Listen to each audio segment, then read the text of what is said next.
Hey, welcome to another album review, and today we have Apocalyptica, actually, which, pretty well known, and, well, who doesn't love some good classical music or some cellos? And yes, basically that's what this band is. It's like just cellos and, just, as if it's just, basically they do sort of this fusion with cellos and, other genres of music, usually rock and metal, I guess. They're more like, I guess, symphonic rock, symphonic metal, if you had to pinpoint them, but with actual, like, classical instruments rather than just having the vibe of them, I guess. Today I decided to take a look at one of probably their best album called Worlds Collide. Now, I had heard some songs from this album, but definitely not all of them. And essentially, this album is. I mean, look, I'm gonna be completely honest and to start off with a rant because I think it's needed. When I was researching what songs this album had I went to rate their music, and then I went to Wikipedia and everything to try and like compare and see if there's anything missing or whatever. And I'm sorry, what? Because this album has so many different versions with different songs all the time. There's like 7 or 8 different versions, which I absolutely despise. I'm sorry, if you're the type of band to do that shit, I'm gonna despise you. I just do, like, oh, but this is a special edition with like 2 never seen before or never heard before songs. Just release the fucking songs then. Like, goddamn, dude. I always need to fucking go around, sort of do this, job of like trying to figure out, is this part of the original album, or is this part of a special release? Is this the same song? But this is a live edit, but that doesn't have the live edit. Like, Jesus fucking Christ, dude. Like, don't make me go around try to figure out what the fuck your album has. Just present me your album and say, these are the songs in it. Dude, be more like Ginger, alright? Like, bro, fucking beautiful. I went there, oh, macro, king of everything. Okay, cool, micro, yeah, pretty cool. Just the songs, that's it. No fucking beating around. No, yeah, here's the fucking products. Enjoy, right? Like, not even an intro song or an intro. No, it's just like, hey, here's the songs. Fucking enjoy. More bands should be like Ginger. Honestly, more bands should be more like Ginger. Anyway, as for the album itself, this album came out in like 2008, something along those lines. I don't know the release date of my albums. But yes, essentially, a lot of this album is mostly instrumental. I mean, mostly. Actually, a lot of this album has a lot of non-instrumentals, but pretty much they are all sung by different people. So essentially, they call different artists to sing in their songs, and then they provide, I guess, the instrumental part of the songs. And some songs don't have any singing, right? Like, half of the songs here don't really have singing, while the other half do. And it creates a very, very cool dynamic because, as I mentioned, at least in this album, as far as this album goes, it's mostly just like rock. So it feels like a lot of sort of emo-ish rock, I would say, but as that sort of like cello, sort of orchestral, not orchestral, but like more classic, I guess, tone. It's a very cool fusion, by the way, because the thing is, I was listening to the entire thing, and the reality is there wasn't a single song that I was like, oh my god, this song is amazing. Not a single one. But with that being said, after I finished the album, I was like, huh, you know what, that was nice. I want to listen to that again, and that's always a good sign, because even though no song actually stood out, it means that the overall project is actually really nice, and I mean, it is. Ultimately, there's a lot of songs here that honestly are very, very good, because one of the things is, and I think that obviously, especially as far as I guess classic music tends to go, it tends to be seen as a little bit unapproachable, as elitist and whatnot, right? But here, no, like, a lot of these can be very easily digestible. A lot of the songs are super easy to listen to. They're super catchy, right? They're really good. I think that that's probably the biggest strength of Apocalyptica. They make classical instruments sound very approachable. Like, the entire sound, the composition of the songs and everything is just very approachable. It's very digestible. You don't feel like you need to fucking be a distinguished person or whatever to enjoy the song. No, it's just like, oh yeah, it's pretty cool. And then because it's mixed with a lot of like rock and everything, it just creates this really cool dynamic that makes it even more approachable to people, and you just get to enjoy it because ultimately it's a very cool fusion, honestly.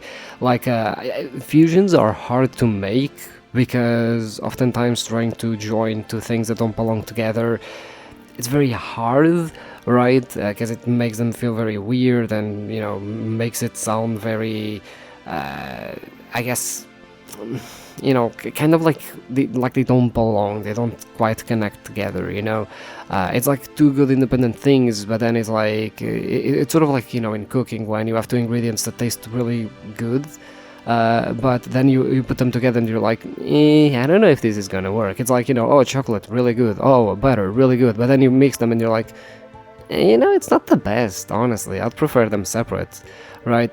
So sometimes that can happen, but here it's like instead of that, you actually just create an entire new like cake that actually sounds fucking amazing, because yeah, look, a lot of the shit here just sounds really good, and a lot of it, again, like a lot of it's vibes of like emo for some reason, but it's like a classic emo, it's like a symphonic emo. It's not your typical fucking emo rock. It's like it feels extra in a way. I don't know, it just feels super dramatic for some reason, but I enjoyed it quite a lot, and I think that yeah, I mean, it's a very unique sound, primarily, and something that I actually found really interesting.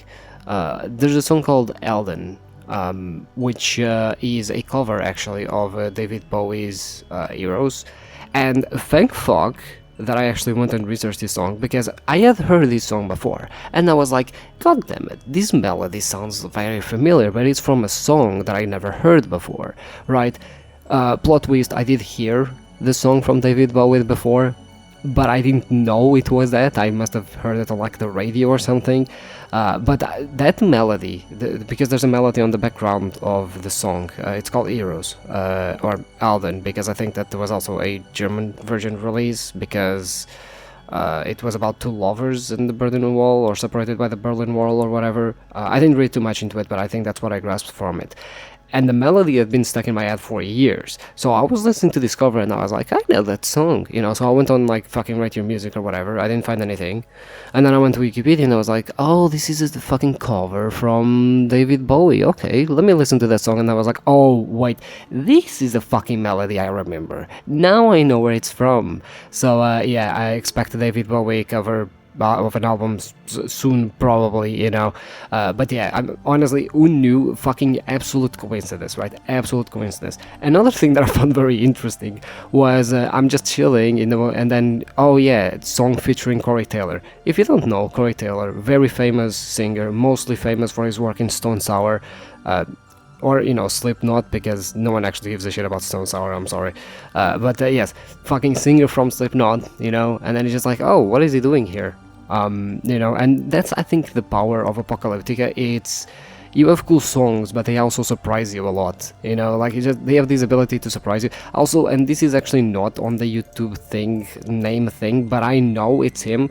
I Don't Care is with Adam Gontier from 3 Days Grace, previous and current singer of 3 Days Grace, I guess, right? So clearly me feeling like some of these songs are kind of emo inspired.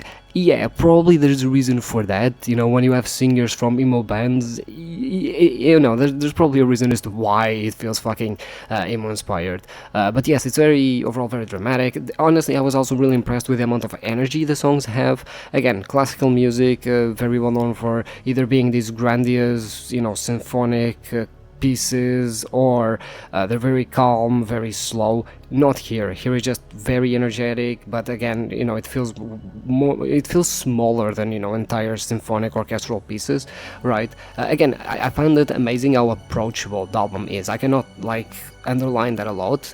I really enjoyed how approachable the entire album actually was for your average listener. This is not you actually need to have fucking 200 IQ to understand Rick and Morty. None of that shit, right? It's straight up, yeah, you just enjoy the songs, you realize actually they're pretty fucking good, they're pretty catchy, and they're pretty unique, right? So yeah, overall, and again, I did not have a single song that actually impressed me. I don't have a single song where I'm like, oh my god, this song is amazing. But the entire album just felt like a really good time. The entire album just felt like really fun to listen to, and I'll probably will keep listening to them. Or I think this is the album I'm gonna put on for the rest of the day, very likely. Yeah, I mean, it's just a good vibe. Honestly, that's all I have to say. So yes, I knew that Apocalyptica had sort of this name of being like a really cool alternative band. I just didn't expect alternative to be classic fucking music rather than an actual alternative. So yes, I mean, obviously I had heard some songs from them before, but it was like 2 or 3 songs, nothing too much, right? But yes, honestly, color me impressed, and I'm vibing a lot with this album. Like right now, my vibe meter is easy, like 9 out of 10. I seem to have been picking some pretty good albums lately because yeah, I've been enjoying a lot the albums lately. So yeah, I mean, I'm waiting to see when that streak is actually gonna fucking end. But that was Worlds Collide by Apocalyptica. Honestly, I might actually go and do another Apocalyptic album tomorrow or something rather than something else. But I have another Apocalyptica thing prepared later on, kind of anyway, a little bit of secret. But yeah, I'll see you tomorrow with a new album.